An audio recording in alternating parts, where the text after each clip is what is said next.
In October 2008, the federal government would finish up a years-long investigation dubbed Operation Black Rain. The investigation was aimed at the Mongols motorcycle club gang and their former leader, Ruben "Doc" Cavazos. Cavazos, who grew up in northeast LA and was at one point an Avenue Sureno street gang member, had rose through the ranks of the Mongols starting out in the late 1970s. However, Cavazos, greedy, selfish, and only caring about himself, would open up the recruiting ranks and allow almost anyone in at any point. What Doc Cavazos didn't know is that he had mistakenly let numerous federal agents into the gang and had actually made a couple of those federal agents full-fledged patch members. From there, the story plays out almost like a Hollywood script with involvements with the Mexican Mafia and other Sureno street gangs. When a gang refuses to pay, it could mean death. In tonight's Fox Undercover Report, Chris Blatchford talks with one local gang that embraces its role as mafia outcasts. Lowell Street locals. This is Lowell Street in El Sureno. We're green lighters, where bodies are tattooed with the words Green Pride. Tax-free, we don't pay no taxes. And tax-free. Gang members tell us it's a story that started back in '93. With them wanting money from us, and we didn't want to cooperate, so they put a green light on us. Them is the Mexican Mafia, or La M. Gang members say at a series of meetings like this one near Dodger Stadium, the Mafia called on all Latino gang members to kick back a share of drug profits to La M. Lowell Street gangsters didn't go along with the program. They came to us wanting taxes, we said no. We're our own people, that's it. And that refusal put Lowell gang members in a tough spot.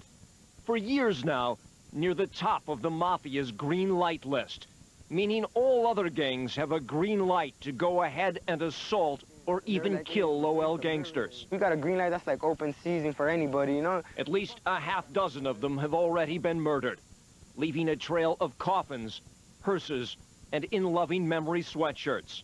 But Lowell stands its ground. Whatever we got is ours, you know. If they want something, they just go get their own.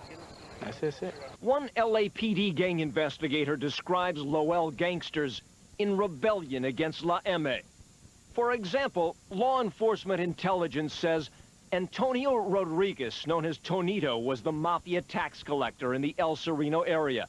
Lowell had no respect for him. I heard he did a lot of bad things, you know, even to kids, you know, killing kids and stuff. But he's always had someone do it for him, his dirty work, you know? Here in broad daylight in the spring of 1995, bullets ripped through Tonito's windshield. El Sureno Street. One cop describes it as a daring surgical operation. After trailing Tonito in this stolen SUV, detectives and homeboys confirm the shooter was a 19-year-old Lowell gang member. Homeboy, rest in peace, is the one that did that. They got him, though, you know? Investigators say not long after Tonito was given the last rites, the Mexican Mafia ordered revenge for his death. A barrage of bullets 3 months later crashed this '81 Cadillac in Lincoln Heights. This time, Tonito's killer was dead. A second Lowell homeboy left paralyzed and a third wounded. Police say the hitman was Javier Marquez, nicknamed Gangster, and that he shouted, "You vatos have a green light, and this is for Tonito," right before he unloaded his 9mm. He is now serving life in prison without parole, ID'd as an MA associate. They say there are people, you know, who are getting together, stop all this gang violence. They don't care about that. So the Lowell gang members continue to stand alone. Now they even take pride in calling themselves the Green Light Gang. We don't want our green light to end. That's how we got known there, because our green light and we're smart, we're crazy. The Lowell gang members admit they have to keep a low profile. But an LAPD detective points out the total death toll in El Sureno for both sides numbers at least 12. The Lowell locos insisting they are now the Green Light Gang forever, on their own. That's why we're green light, tax-free. That's about it. Green light pride, One gang intervention worker who would not go on camera tells Fox News it all needs to stop. He says nobody wins, and he's calling for a peace treaty. He claims the Mafia green lights are making an already bad gang situation even worse. Many believe is racial tension partly induced by the Mexican Mafia. has also filtered into Southern California high schools, and clearly it starts inside prison walls.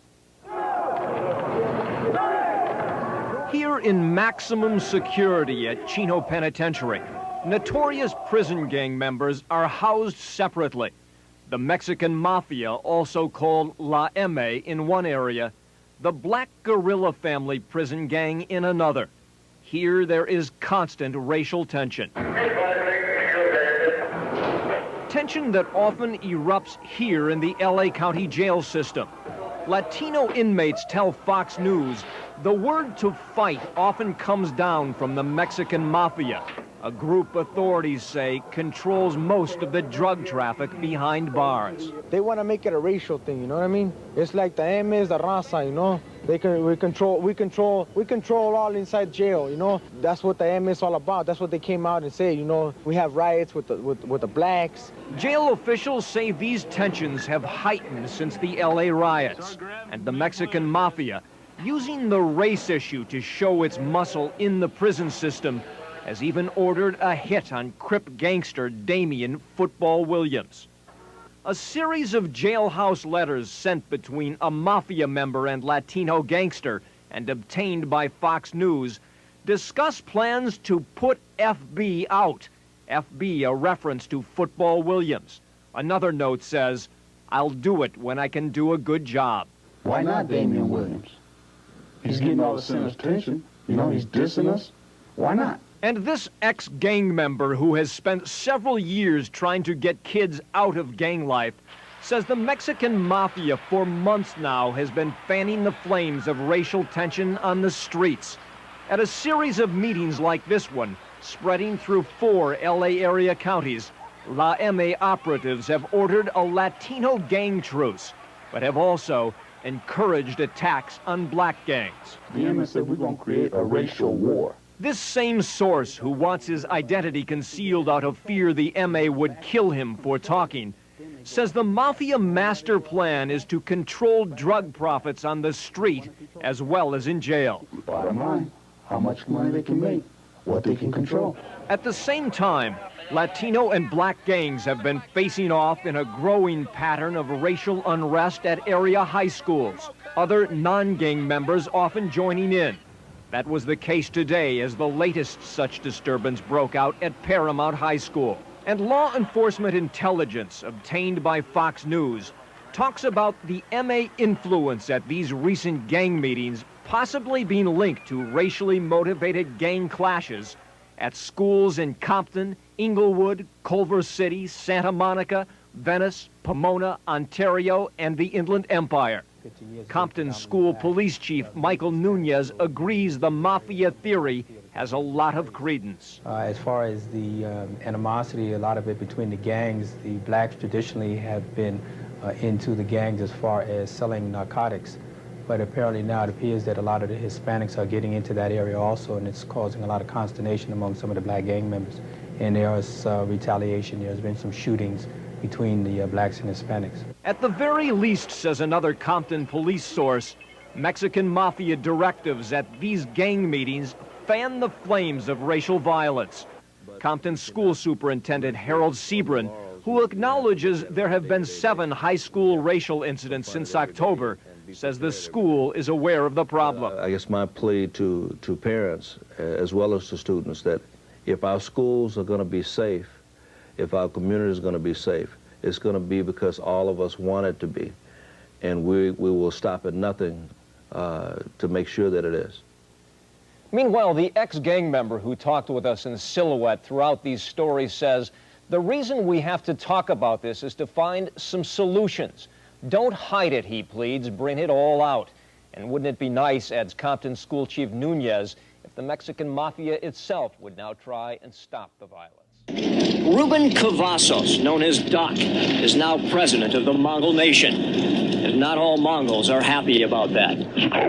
And some disillusioned Mongols say this is why. When President Roger Pinney stepped up to the Hells Angels in Laughlin, Doc was the Mongols' sergeant-at-arms. His role as sergeant-at-arms, sergeant-at-arms to protect members and protect your king. This is your national president. But when Penny threw himself into the middle of the Laughlin fracas, Doc was not at his side. He was back here. And when Penny is attacked and goes down, Doc appears to duck out. The former national president of the notorious Mongols motorcycle gang has pleaded guilty to racketeering conspiracy. Charges against Ruben Cavazos stem from a case that's accused other Mongol members of murder, drug trafficking, and violent attacks. You're talking homicides, narcotics, some extremely violent individuals who are taken off the street today. Authorities conducted a sweep last October in 6 states, arresting 79 members of the Mongol Motorcycle Club. The investigation, dubbed Operation Black Rain, was 3 years in the making and relied on the work of undercover agents from the Bureau of Alcohol, Tobacco, and Firearms. We believe it puts a stake in the heart of the Mongols. Several of the members indicted have already pleaded guilty to a variety of charges. The 59-year-old Cavazos could face up to 20 years in prison when he is sentenced in February. Sandy Kozel, The Associated Press.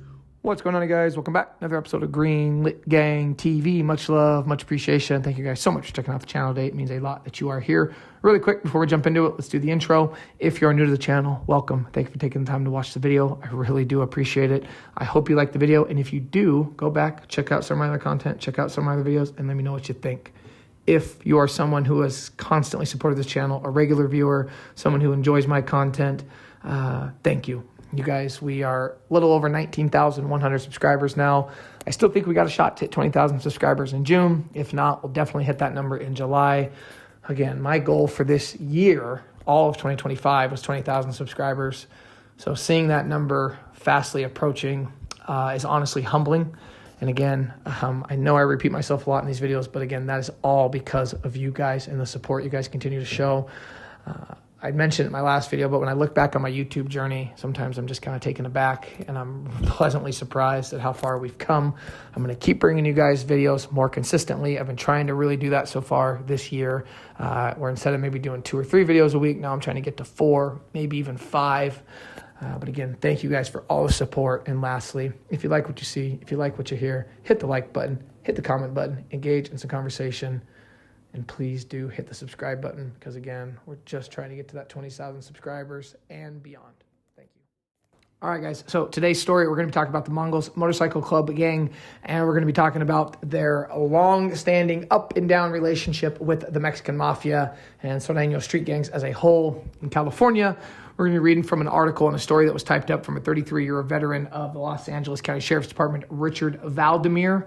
Really interesting story. Then we're going to be going into more of the background of Ruben Cavazos and kind of end it with the buildup to this massive federal indictment that came down in 2008. On my last video, I posted a couple clips of that, showing you kind of a brief breakdown of the Mongols Motorcycle Club. In this video, we are going to be talking briefly about the history of the Mexican Mafia, just to give those who don't already know a little bit of background information, talk about the Mongols, how they kind of came up, and then we're going to jump into the story. So, Mexican Mafia. One of the most brutal gangs in existence is the Mexican Mafia, or La M, Spanish for the letter M. According to most accounts, the gang was founded in 1957 by Luis Huedo Buff Flores. At the time, Flores was incarcerated in a California jail, and in order to survive the brutal conditions and protect himself from other prison gangs, which were organized along racial lines, such as at the time, remember this is 1957, so you had the Black Guerrillas and the coming up of the Aryan Brotherhood. Flores decided to form a gang to provide protection for him and his Hispanic peers from other prison gangs. Soon, Flores' gang offered a variety of services for other gang members and paying customers in the prison community at large. Drugs, gambling, and contract killings were just some of the many products which people could pay. Basically, and they're carrying this gang, the Mexican Mafia, to carry these needs out, these products out. You can't really call them products, right? Drugs, gambling, and placing hits on people. The idea behind the gang's diverse portfolio of activities had one aim: to establish complete supremacy over other prison gangs. And eventually, this vision that came to light in the late 50s and into the 60s took hold. And we fast forward to kind of where our story takes place in the 90s and 2000s.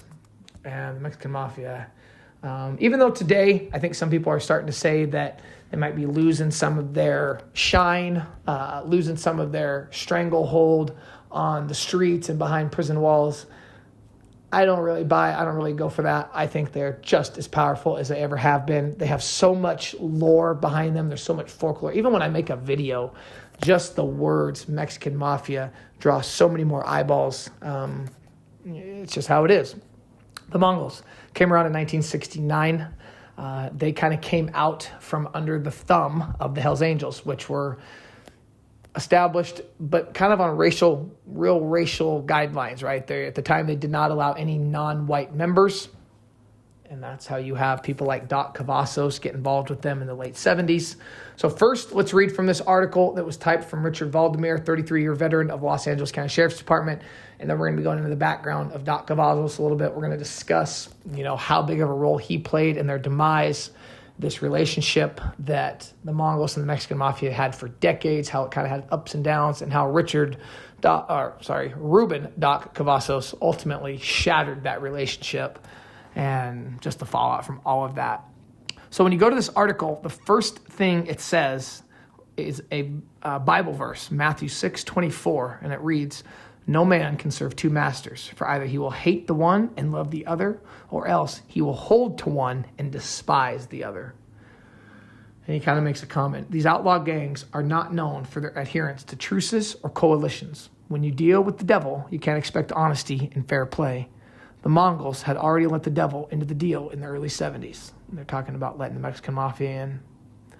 The Mongols are an outlaw motorcycle gang spawned in California. Their colors are black and white, and their three-piece patch features a Genghis Khan-type Mongol warrior riding a Harley-Davidson motorcycle into the center. The top rocker reads Mongols, but it is the third piece, the bottom rocker, that first caused the gang a problem. The Mongols have a California bottom rocker, and this fact was highly offensive to the Hells Angels outlaw motorcycle gang. The Hells Angels claimed dominion over California, its home state, and exclusive rights to the California bottom rocker, so they went to war. Outnumbered by the Hells Angels from the very beginning, the Mongols formed alliances with the Hells Angels' enemies. The big, bad-to-the-bone Hells Angels attempted to form a national association decades ago and to place all other outlaw motorcycle gangs under their control. The OMGs that resisted, the OMG stands for Outlaw Motorcycle Gangs, that resisted the Hells Angels takeover formed loose alliances. The Outlaws Motorcycle Gang and the Vagos Motorcycle Gang were part of this resistance in California and eventually into the Southwest United States. These outlaw gangs are not known for their adherence to truces and coalitions. When you deal with the devil, you can't expect honesty and fair play. The Mongols had already let the devil into the deal in the early 70s. The Hells Angels were racist and did not allow African Americans in their organizations, and many also disdained Asians and Mexican Americans. But the Mongols were more tolerant and had accepted Hispanic and other members of color. When I worked for the Los Angeles Sheriff's Department, East Los Angeles Station in 1974, Ernest Rabbit Salas was an officer in the San Gabriel chapter of the Mongols. His brother, Robert Robot Salas, was a notorious leader in the Mexican Mafia prison gang. These, quote, Mexican Mongols proved themselves in the wars with the Hells Angels and on the road in biker runs. The Mongols began bringing more and more of these Hispanics into the club, black and white versus red and white, because they needed more soldiers for the war against the, quote, Big Red Machine, that's referring to the Hells Angels. By the 1990s, Mongols were recruiting former street gang members from both Northern and Southern California as prospects. However, many new recruits did not own a bike or even know how to ride one. The Mongol Constitution insists on Harley-Davidson ownership before a prospect can become a member. But like our own military, in a war of attrition with the Hells Angels, the Mongols lowered their standards and enlisted numerous lowrider Cholo street gang veterans.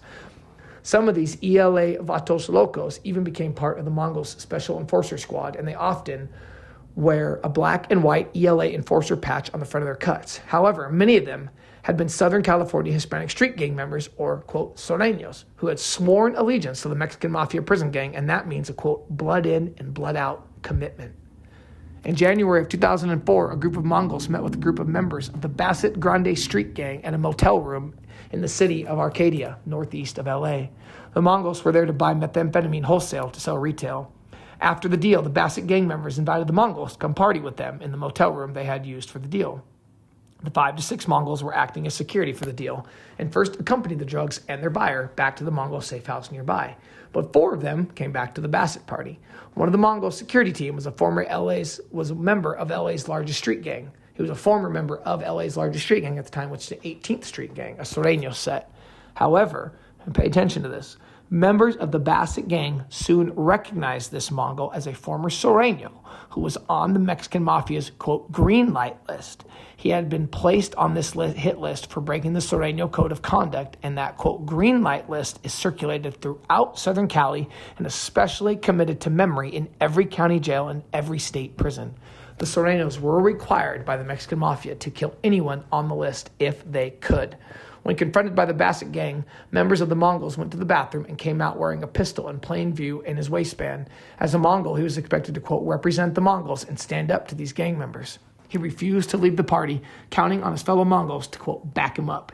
Eventually, the Basset gang members rushed him in force. In the struggle, the 18th Street Mongol was killed, and another Mongol who stayed to fight was badly injured. 2 other Mongols ran away. Those Mongols who ran away would later hold court for cowards and to punish those, and those 2 would eventually be brutally punished. 1 week later, this is just giving you guys a background on how this allegiance and this alliance, how this relationship was formed, but how it had a lot of its ups and downs and ultimately their major fallout. A week later, on January 10th, 2004, in the city of Rosemead in the San Gabriel Valley, members of the Sangla Sureno gang had set up methamphetamine lab in a motel room and started doing business. During that same week, there was a Mongol motorcycle run going on, and several Mongols had checked into the same motel. One Mongol from the San Jose Norteño area walked past the open meth lab room and started asking questions. Over the next hour or so, several verbal confrontations occurred between the Mongol Norteño and the Sangla Sureno. The Sangla gang members became aware of the presence of the Los Angeles Deputy Sheriff's Patrol units in the area and broke down the meth lab quickly and began loading the drugs and equipment into cars. Unconcerned by the Sangla gang's warnings, the Mongol, who was a Norteño, confronted the gang members again in the parking lot, claiming not only to be a Mongol, but a Norteño as well. The Sangla gang members shot and killed him. Responding deputies caught the fleeing suspect and seized much of the meth and equipment. In March of 2004, the Mexican Mafia shot callers held meetings with the local Sureno gangs and sent word to the Mongols that they felt disrespected and that the Surenos had sustained over $20,000 in damages and loss of drug revenue and personal damages. The Mafia said that they would consider the Mongols as just another LA street gang. They ordered the Mongols to pay for the lost revenue. The Mexican Mafia, La M, warned that if they didn't, the Mongols would be on the green light list and all its members would be targeted for murder by the Surenos in and out of custody. This is when Ruben Cavazos, we're going to kind of bring him in. He was the national shot caller at the time, and he said, no, we're not just going to be treated like any other gang. We're not paying your 10% drug tax, and you can kind of shove it up your ass, is basically what he told him. Okay, but what you got to remember, Ruben Cavazos was doing things not like the old school like to do it, right? He was letting in anybody he wanted. His recruitment standards were very, very low, all right? So he's kind of getting looked at sideways by members of his own gang, and not just anybody. These guys are higher up, veteran, old school guys that did not like him. At the same time, he's basically telling the Mexican Mafia to screw off. He didn't care. And in April of 2004, Ruben Cavazos and other Mongols let it be known that they refused to pay the extortion to the MA. They even made a few threats of their own. A biker stopped next to a Mexican Mafia representative while he was driving his car, stopped at a traffic light with his family as passengers. The biker leaned over and said to the driver through the passenger window, quote, "See how easy it is for me to hurt you or your family?" He then sped away. So this is the kind of stuff that's happening. And then a few weeks later, very near the Los Angeles Sheriff's Department Academy in the city of La Mirada, a man dressed in a black leather jacket and a black helmet and a visor parked his, quote, rice rocket, Japanese motorcycle, in the parking lot of a Mongol tattoo shop just before closing. He walked in and drew a pistol and began firing at the people in the tattoo shop, killing the owner. The tattoo shop patron scrambled to return fire, but the shooter had already escaped on his rice rocket. Dozens of Mongol members turned in their cuts and abandoned their Mongol membership. Quote, the green light was on the Mongols, and every Sureno was under orders to kill them on sight. All this was covered, and we post a lot of his stuff, by my good friend, Los Angeles Fox 11 News reporter Chris Blatchford. And I post a lot of his stuff on my videos. He has amazing news content. I love those old news stories. I get comments sometimes that people don't like them. I think they're super interesting. You guys let me know what you think, but I like them. So Chris Blatchford, this Fox 11 reporter, he actually featured an unidentified Mongol shot caller interviewed in silhouette on the Fox Undercover News program. the station actually gets contacted by a Mexican Mafia representative who asked Blatchford to arrange a meeting between the two parties. Can you imagine being that reporter, Chris Blatchford? This meeting was eventually made and a full-scale war was averted. The MA Rice Rocket hitman was later identified and arrested, but the Mexican Mafia suspected that the hitman might cooperate with law enforcement, so they greenlighted him. And that's one thing I will say about the Mexican Mafia and all this gang and these high-up things. I kind of see the allure of joining, but then when you really get in there and you see that basically there's no peace. Even when you become someone who's willing to pull the trigger and willing to kill others and prove yourself, they'll still turn around and kill you. They'll still turn around and backstab you. It's just like this guy. He went in, did exactly what he was supposed to do, killed Mongols, put fear in them, struck so much fear in them that many of them put their patches down, laid their jackets down. But because, he might cooperate, we're just going to kill him. So it's like that's one thing that I think they need to be smarter about. It's like, God, that's one thing that no wonder people cooperate against you, because you're going to kill them. Even if they do exactly what you ask to a T, you're going to kill them. Relations between the Mongols and the Mexican Mafia and its army of Surenos have remained volatile. The Mafia is said to have made this request of the Mongols, quote, kill Doc, the current Mongol president, and all will be forgiven. Gives you an idea how much he was hated. The Mongol president was already very unpopular with many Mongols because Doc was largely responsible for the recruitment of so many Sureno gang members, and we're going to talk about why in just a minute, into the Mongols, and because of his failure to protect that then President Roger Penny, I put his picture up, at the infamous Laughlin, Nevada Harris Casino shootout with the Hells Angels in 2002. Now, Ruben Cavazos. He's the former national shot caller of the Mongols motorcycle gang. He was arrested by the feds along with like 5 dozen other Sureno gang members in Operation Black Rain in October of 2008. Basically, they accused the mobsters, the Mongols himself, murder for hire, drug trafficking, and other violent attacks. Now, his story, though, is interesting. Doc was originally from Cook County, Chicago, but moved to Northeast LA as a kid. His mom had left young, and from there, he just begins getting in trouble. Starts fighting in school. He actually gets recruited into the Avenue Sureno street gang at a young age. Initially, he resisted, but after sustaining basically, they beat him so bad, they forced him to join. They said, you're going to join, whether you like it or not. And he took to it. He joined and became a well-respected member. His family, though, does intervene. And this is kind of where the story goes, a place I didn't expect it to go. He graduates high school, becomes a licensed radiologist, gets married, has a son, buys a home in the Pico neighborhood, but could just never quite leave the streets behind. And eventually, he gets drawn into the Mongols, quit his job, because a full-fledged member by the late 70s, quickly rises through the ranks. But they said, the one kind of knock on him, what I see a lot of this, is he hardly ever rode a bike. But he was very good at recruiting, very good at getting people to like him and follow him. And he did this recruiting because it gave him more power. If you're the guy that recruits me into this motorcycle gang, and you get me power, respect, women, money, all this stuff, I'm going to follow you. Recruited old members of the Mexican Mafia, recruited more and more Hispanic street gang members, then started beefing with the Hells Angels. And you got to remember, he also started beefing with the Mexican Mafia. So you've got he's right in the middle of some of the 2 most powerful gangs there are. 2002, that's a shootout with the Hells Angels. It left 3 people dead, 13 people hospitalized, including Roger Penny, the leader of the Mongols, who's well-respected, beloved of the old guard. And it was said that Ruben Cavazos actually took off and left Roger on the floor dying during that shootout. But after the shootout, the Mongols are left leaderless, so Doc takes over. Denies the 10% tax, said, nah, that ain't happening. Because remember, that's around 2004. So the shootout happens in 2002. He takes over. In 2004, the Mexican Mafia finally says, enough. We're tired of you recruiting from our ranks. We're tired of you just taking all our guys, poaching all our guys. We're going to treat you like every other street gang. You're going to give us a 10% drug tax. You're going to follow our umbrella. And that is what it is. And he goes, no, we're not going to do that.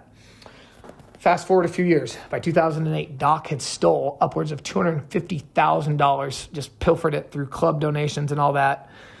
Club dues, you pay your dues. And eventually, the old guard votes him out of the gang. Okay? But then around this time, this massive federal indictment comes down. Okay? This massive federal indictment comes down. He gets swept up in it. Like I said, however many dozens of other Mongols get swept up in it. And it kind of becomes every man for himself.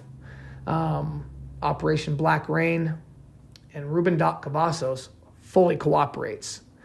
And this is just a snippet of that. And this is October 24th, 2008. This is part of their unsealed indictment. A vividly detailed 177-page federal indictment leveling 86 felony counts against 79 members of the Mongols motorcycle gang is a dizzying cavalcade of barbarous and degenerate acts whose alleged perpetrators were arrested during simultaneous raid involving more than 1,000 federal agents and local police in a half dozen states, representing the culmination of a 3-year undercover investigation dubbed Operation Black Rain. It accuses Mongol gang members of engaging in drug trafficking, racketeering, money laundering, murder for hire. The gang, made up of 500 to 600 members, is based in Los Angeles but has affiliate chapters in 13 states as well as Mexico and Canada. There were 4 undercover officers who infiltrated the Mongols, discovered that it was a fundamentally racist organization. A couple of them became full-fledged patch members. One of those guys was an ATF guy, 2 years. And Doc cooperates, get 14 years. But like they said in this article, what I watched is by the end of it, he's hated by his fellow gang, Mongol Motorcycle Club. He's hated and greenlit by the Mexican Mafia. He's in a no man's land. And yeah, it's just a absolutely crazy story. Fascinating to say the least. I encourage you guys to go check out other content from it. It's really interesting, a good watch. So anyway, there you guys have it. Much love, much appreciation. Until next time, peace.